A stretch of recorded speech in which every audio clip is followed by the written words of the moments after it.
Assalamualaikum warahmatullahi wabarakatuh. Berjumpa lagi dengan saya Unggul Satriadi di acara Bincang Santai. Ranger se-Nusantara, kali ini Bincang kedatangan tamu. Remaja yang luar biasa. Ya, apa aktivitasnya dan siapa dia? Mari kita sambut Mas Marwah. Assalamualaikum Mas Marwah. Waalaikumsalam warahmatullahi wabarakatuh. Alhamdulillah, terima kasih sudah hadir di studio kami di acara Bincang Santai. Sebelum kita bincang santai, silahkan Mas Marwah memperkenalkan diri dulu ke Rangers Nusantara. Ya, silakan. Oke. Assalamualaikum warahmatullahi wabarakatuh. Perkenalkan, nama saya Marwah Saidina Ali, asal Cilangsi, Bogor, asli kampung dari Riau. Sekarang umur 16 tahun dan mondok di pesantren Mahathir Sunnah Tasikmalaya di cabang Ciamis. Baik, ya terima kasih Mas Marwah perkenalannya ya. Jadi 16 tahun dan sudah 30 juz ya, hafal ya. Alhamdulillah. Alhamdulillah. Ini sejak usia berapa? Udah hafal 30 juz.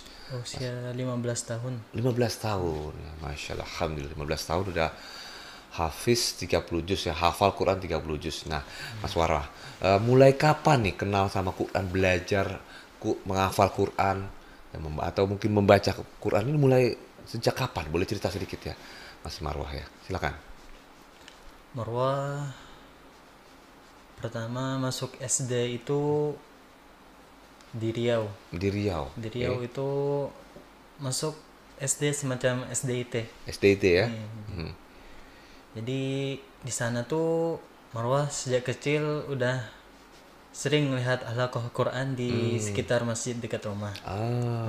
Oke. Jadi Marwah waktu itu masih masih kayak gimana ya, masih lari-larian aja di sekitar Lari-lari ya. masjid, masih kelas Tapi belum mulai baca Quran atau hafal Quran atau belum ya? itu masih baca ikrok di Oh, SD itu. bahasa Iqra. Sudah mulai ya, Ikrok, mulai membaca Iqra. ikrok Oke. gitu. Ya. Nah, dari masjid dekat itu, masjid yang dekat rumah itu Hmm? ngelihat orang-orang pada ngafal Quran, Hafal menghafal Quran. Quran setiap subuh. Jadi Masya Allah. Marwah setiap subuh tuh biasanya udah dibangunin sama ayah buat ikut ke masjid aja. Sambil ngantuk-ngantuk biasanya nanti tidur dekat ayah. Iya. Jadi ayah mendidik Marwah itu memang ya harus kenal dengan masjid ya, Iya. dengan agama sambil melihat orang-orang sekitar lu pada hafalan Quran ya. Jadi dari situ udah mulai termotivasi ya, wah pengen ini bisa baca Quran dan menghafal Quran gitu ya. Iya. Jadi dari kecil ya memang sudah berada di dalam lingkungan yang cinta Quran ya, para penghafal Quran gitu ya. Alhamdulillah ya. Nah, bener-bener mulai menghafal tuh usia berapa? Mulai menghafal, masih inget nggak? Usia benar-benar ngafal itu Baru usia mulai ya? 13 tahun. Mulai menghafal 13 tahun? 13 tahun. Karena dari SD itu masih waktu masih SD itu masih belum kepikiran banget gitu. Kepikiran. Nah, tapi karena udah banyak anggurnya, main-mainnya. Nah, waktu itu sekitar kelas 4 SD itu udah merantau keluarga ke Bogor di Cilangsi. Cilangsi. Nah, di situ juga ngelihat pesantren Al-Quran, tapi Marwah masih juga belum peduli gitu. Jadi SD tuh memang masih masih main aja gitu ya? Masih main, masih. Ya, belum bener-bener pengen menghafal Quran baru. Tapi yang paling paling paling mendorong itu adalah orang tua yang selalu ke masjid suruh ngaji, ngaji terus. Oke. Lama-lama waktu kelas 6 SD tuh kayak aduh, udah mau SMP ini. Maksudnya kan Marwa ya harus punya bekal gitu buat besar nanti. Jadi ya mulailah dimasukin ke pesantren Al-Quran. Ya namanya masuk pesantren ya kadang-kadang betah, kadang-kadang enggak. Jadi Oh, awalnya itu terjadi ya? terjadi. Kondisi seperti itu ya, kadang-kadang perasa enak di sini, kadang-kadang nggak enak gitu ya. Iya. Jadi ngafal Quran. Jadi di situ masih ngafal Quran, benerin tajwid Al-Quran untuk kelas 1 SMP. Oke. Nah, terus untuk kelas 1 SMP itu karena pindah pindah pesantren ke pesantren yang ada pelajaran umum, ada pelajaran syar'inya. Jadi kurang fokus ke dalam Kurang fokus Al-Quran. Al-Quran ya. Nah, terus masih belajar terus. Nah kemudian akhirnya di kelas 3 SMP Moroh masuk ke tahfiz Quran, yang dimana tahfiz Quran itu yang dia tuh hanya memfokuskan kepada pelajaran Al-Quran dan sekitar Al-Quran dan pembekalan ilmu fikih dan ilmu tauhid akidah. Nah, disitulah mulai ya. Mas Warah udah fokus menghafal Quran. Jadi yang membuat terdorong itu adalah karena mendengar ceramah, mendengar motivasi dari Ustadz, hal-hal yang belum kita ketahui tentang Al-Quran. Nah, dengar nih Mas Marwah, kakak juga hafiz, adik hafiz juga ya? Alhamdulillah. Betul ya? Iya. Wah, boleh cerita nih siapa nih kakaknya, adiknya, bagaimana mereka menghafal Quran, atau mungkin udah punya prestasi dulu kakaknya, adiknya, atau mungkin Marwah sendiri, silakan dalam menghafal Quran. Kalau abang saya itu dia sejak SD sudah senang itu menghafal Quran, baca Al-Quran. Di pernah waktu itu suatu saat abangnya ini ikut lomba Al-Quran waktu masih SD. Alhamdulillah juara 1. Jadi dari situ mulai menghafal Quran, pesantren keluar. Ini waktu itu masih di luar dulu, masih di Riau. Masih di Riau ya. Abang udah duluan pergi pesantren ke luar Jawa, ke Pulau Jawa. Pulau Jawa ya. Jadi abang duluan ya sudah merantau Quran ya. Berarti abangnya juga udah hafiz juga ya Quran ya. Dengar-dengar juga sudah sering juara aja tingkat nasional maupun internasional ya. Adik gimana? Adik juga menghafal Quran ya? Alhamdulillah. Laki-laki semua ya saudaranya ya?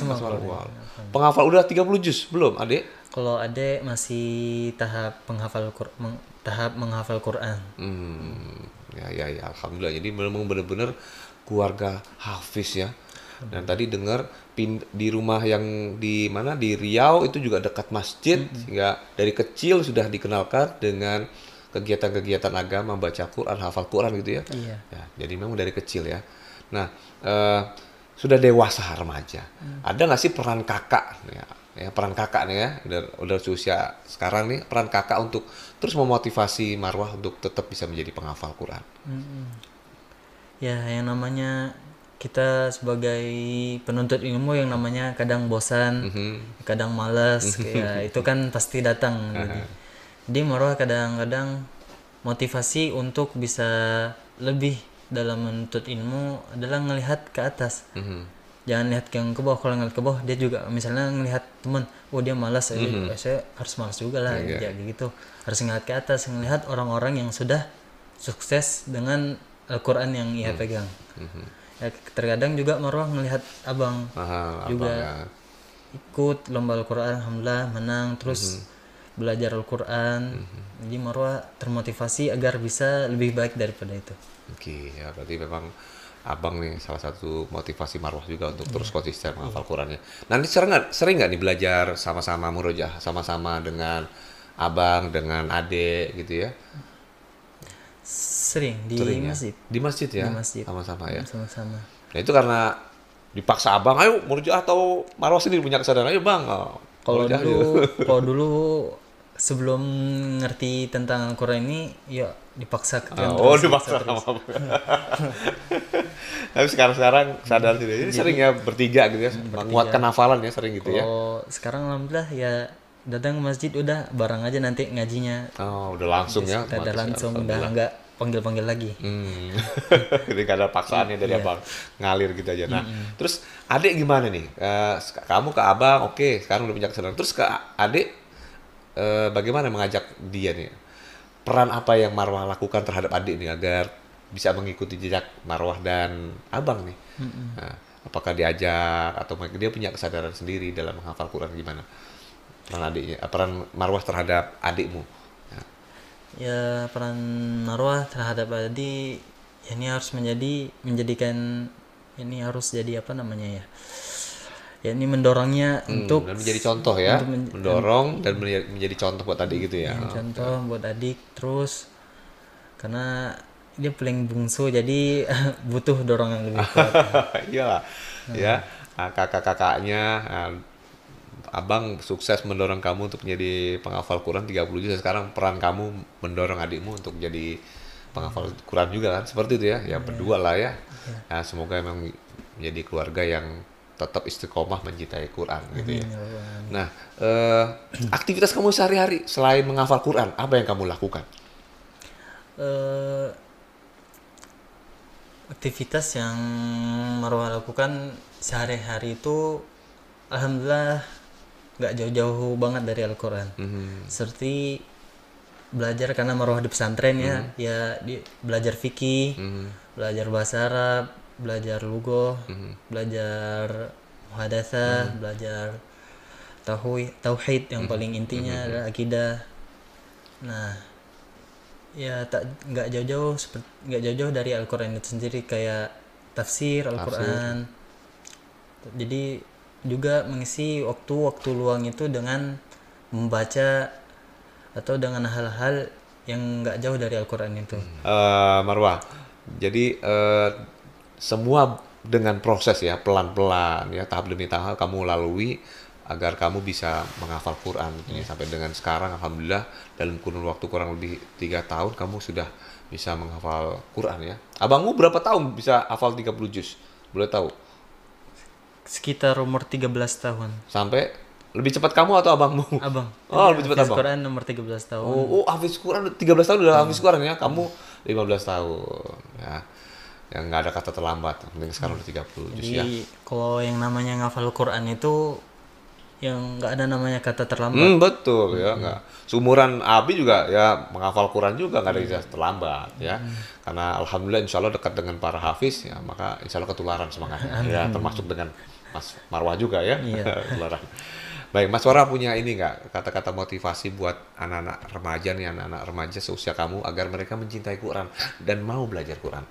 Kasih kata-kata semangat buat teman-teman di seluruh Indonesia. Silakan.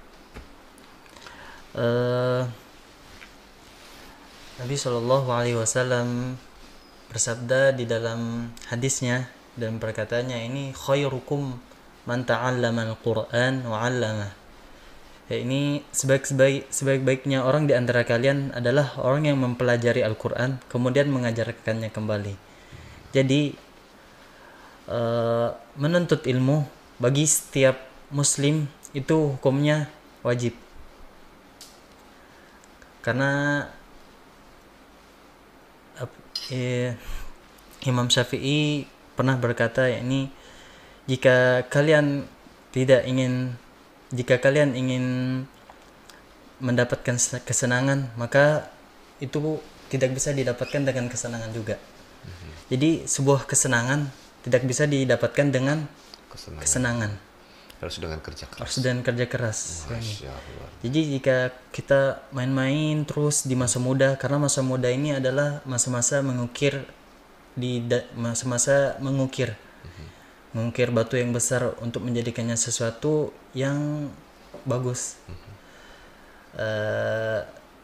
Jadi untuk bisa menjadi orang yang sukses di dunia dan akhirat itu butuh perjuangan yang sangat kuat, yang harus dengan takwa. Yap. Oke, terima kasih Mas Marwah ya. Jadi memang dari sekarang memang harus dimulai ya. Ini masa remaja, masa mengukir ya, seperti mengukir batu gitu ya Mas Marwah. Mas Marwah, sekali lagi terima kasih sudah hadir di tempat kami. Terima kasih bincang-bincangnya dengan Mas Marwah. Semoga banyak menginspirasi para Rangers Nusantara. Ya. Baik, Rangers Nusantara, demikian tadi bincang santai kami dengan Marwah. Semoga banyak menginspirasi para Rangers Nusantara. Saya Unggul Satiradi pamit undur diri. Ya, sampai bertemu lagi di program Pinsan berikutnya. Assalamualaikum warahmatullahi wabarakatuh. Waalaikumsalam.